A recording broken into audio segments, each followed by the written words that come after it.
Hi, this is Athena StarSeed, and I'm at the Mystic Journey. This is a show called Raising Reverence, and it's about how you can elevate your own vibration.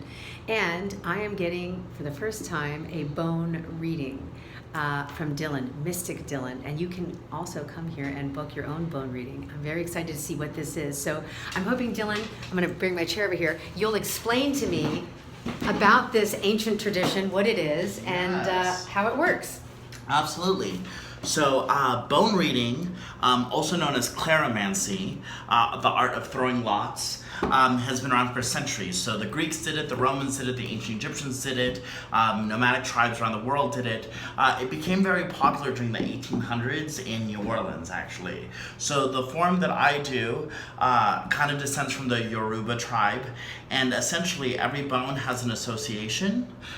So I'll kind of show you. So every bone has an association, very similar to tarot or runes.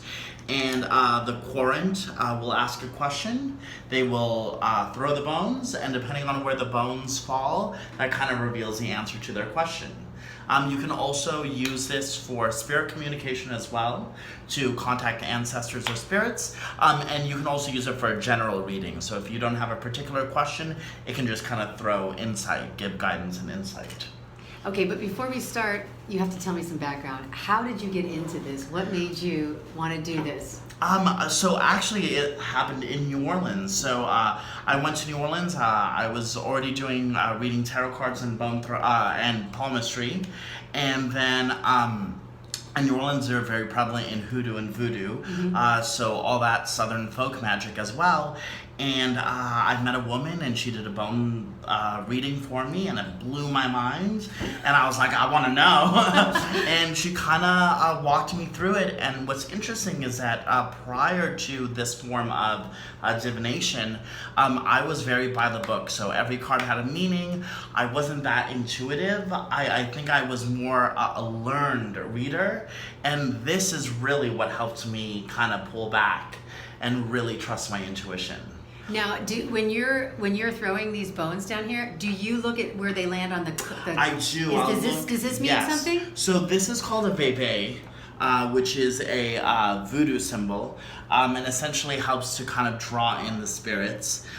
So depending on where they land, that will kind of reveal a spot or a point during the reading.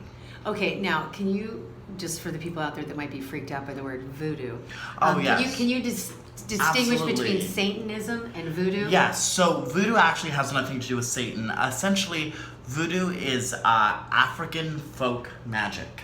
And there are two different types of voodoo. There's Haitian voodoo, which is a religion, and then New Orleans voodoo, which is more of a gumbo of many different, it's Irish, African American, and Native American folk practices, some Spanish in there, combined together. So think of it as like a gumbo of many different spiritual beliefs combined. So when I say voodoo, it's nothing evil or bad, and actually voodoo has a lot to do with healing. It does. And it does, and it's honoring the ancestors. So honoring the ancestors. So a voodoo doll is not to cause harm. That's actually something that Hollywood conflated and kind of made that they needed that action or that punch, but really the original voodoo doll intent was removing sickness. Really? So every pin would represent a day of the week. You would put in the pins to represent the sickness, and then every day you would remove a pin to represent removing the sickness. Oh, so okay. I kind of like sympathetic magic. I had a symbol. Oh, okay. Yeah, so in voodoo, people will say, oh, they believe in many gods. They don't, they're spirits. So they're actually different ancestors. And there's actually a lot of prevalent, voodoo is very prevalent with Catholicism. Really? Yeah, so they combine, so the Orishas are spirits. Interesting, because I was raised Catholic. Tell me the connection. So, like Papa Legba is Saint Anthony. Oh, okay. So there are different deities that represent different things, because when during the Atlantic slave trade, they had to hide their beliefs, so they disguised it underneath Catholicism. Oh. So that's why when you use votive candles, when you use things like that, there's a lot of Catholic presence. And I actually know a lot of voodoo practitioners who don't even use the voodoo terms or orishas or spirits. They will use the names Catholic of saints. The names of saints. And they will work with saints. That's amazing. So one of them too, like in Santeria, like if you want to sell a house, you would take a picture of you would take an image of Saint Anthony and flip him over to make him do the hard work and work faster. So there are different little folk tips. Okay, so first of all, I love Saint Anthony, and anytime I ever lose anything, I sing Saint Anthony, help me find my blah blah blah, and Saint Anthony will always find it. Precisely. Always find it. So there's something about this dimension where we do have access to the spirit world, and we're not just solid matter. We know that now with quantum physics. It's true, and I constantly believe, like I was raised like non-denominational, but my parents used to tell me like all gods are one god or everything is one thing, and I think with different dimensions and different beliefs, it all kind of ties in together. I mean, especially like look at mythology. Mythology, you have the same story with different characters. Exactly, and we're all characters in one God love story. So true. So okay, so now I throw these or you throw these? You will actually throw these. Okay. So if you want, so what I would do you have a question that you want to pose? Let's see. If not, we can do a general. Let's just do a general. I don't know if I have a question. Let's see a general. So okay, now are these real bones of people? These are real animals? bones. So they're bones of animals. So we have some foot in there. We have a coyote jawbone, a coyote femur. Okay, but do you have to kill the coyote? No, they're ethically sourced. They're ethically, and what does that mean? Meaning that this was roadkill or this was found. Okay. And then the way because I'm a vegetarian absolutely, and I feel you. love animals. I love animals too.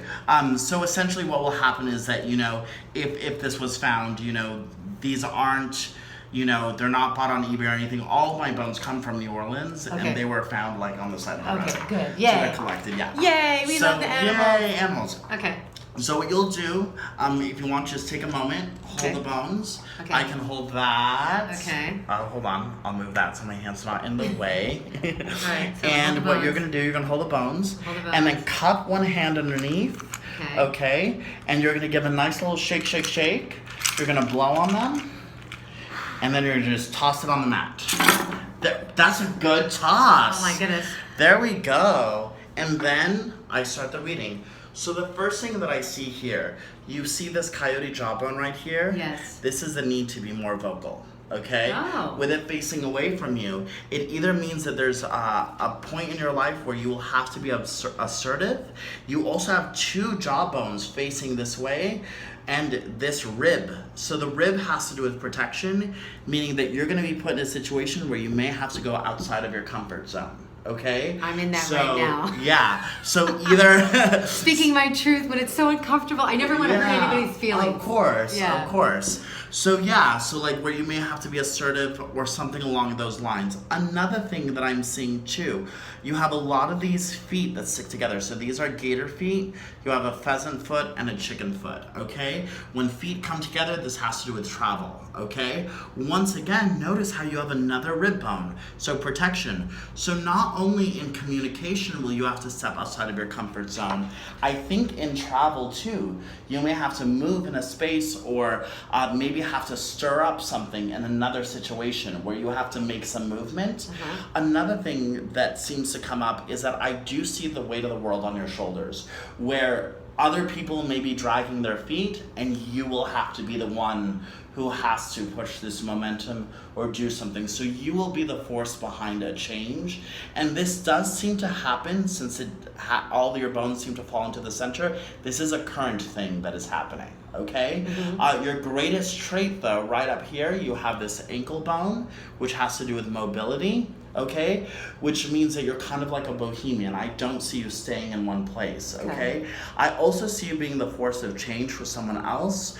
There is someone who is stagnant, or there is someone who may have, typically it's someone who's close to you where they may have a personal toxicity, and you are the change in that. So either you heal them or you bring something about, and that may require you to be vocal. So calling them out on their personal toxicity, or really saying, you know what, like, I can't help you at this time. Maybe even space is required for them to heal on their own, okay? Looking here, this is a carnelian stone that has to do with blood flow. So in regards to health, I don't see any health issues with you. Health seems to go well. And I actually see, once again, you have that ankle bone. So 2 ankle bones, you are a healer in regards to other people. So that is something that is important to you.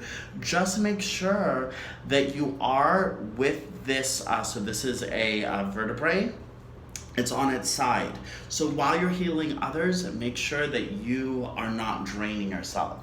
So one of the things that's for important, sure. yeah, one of the things that's important with this vertebrae being here is making sure that you are also properly structured or properly healed. So you're not giving the shirt off your back, or you're not giving everything away where you don't have enough to yourself, which may be the importance of that coyote jawbone. Vocalizing what you need, because I think that what I'm seeing, the bones seem to indicate that you are very good at assisting others, but making sure that you also know what is required for yourself. Okay, That's my south node. I'm a Pisces, and my south node is really like helping everybody to my own sacrificial nature. Absolutely. And then looking here, in regards to finances, I do see financial stability, but I'm also seeing an important change. So this can be a move or generating income from another source. Yes. So that may be something worth looking forward or delving into. Also, if you look here, the gator, see how these feet are opposite each other? Okay. They conflict. It does look to me that I do see you amidst chaos and others. So this can be friends or family that you may find yourself in the middle of a situation where there is conflict amongst friends and family. So that is something I just healed a bunch of family stuff, so now the conflict is in another area, which I'm not going to mention here, but some of us already know. Yeah. So really overall, a lot of it is the mobility and the change. The way that the bones have spread out is very nice, which means that you are not stuck. It's making sure that you're not stuck in the rotation. With that being said, I do get a sense that you may be pulled to notice how these ankle bones are at the 3 coordinates right here. Okay? So that has to do with mobility, but it's also making sure that you're not pulled in multiple directions. Okay? So don't spread yourself too thin. So That's actually what I wanted to hear. This whole meeting, I wanted him to say that because I just sent a little email. And, yeah. So it's just making sure that you're centered, and then the sense of boundaries too. Boundaries, big issue. He's good. He's very good. He just picked up on my main weaknesses, which I'm going to turn into strengths. And what's funny is that look at that. See, if you look at this foot right here, see how it's facing away. This has to do with boundary, finding that sense of grounding. Grounding and boundaries. Okay, so now what's your advice for that? So I guess the advice would be for not being afraid to be selfish. You know, not being afraid to focus on you. Oh my God, see that? I immediately contract. So especially with this coin right here, to me that's a message saying, you know, spending money on yourself, not being afraid to, like, if there is a personal interest that you have, before you think of others or how it will affect others, it's okay to do something for yourself without worrying about how it's going to affect someone else. That's my main takeaway. Yeah. You're adorable. Thank you. I think this is amazing. How can people get a hold of you? So MysticDylan@gmail.com. That's a way to email me. Spell and I have a website, MysticDylan.com. .com. Okay, and then you're at the Mystic Journey. What's your schedule? At Mystic Journey. I'm here Wednesdays and Thursdays from 11 to 3 on Wednesdays and 11 to 4 on Thursdays. This is fantastic. And I am also here. I do soul readings, and I'm going to be here Wednesdays from 11 until 3:45. Awesome. And then Friday night and Sunday nights. So just come on in. The Mystic Journey is amazing. And this was very informative. You just gave me a big relief because I was feeling a little guilty for being so, I guess boundaries. To having so many boundaries. It's all right. important. Blessings and light to you. You guys stay tuned and do something wonderful for your own soul today.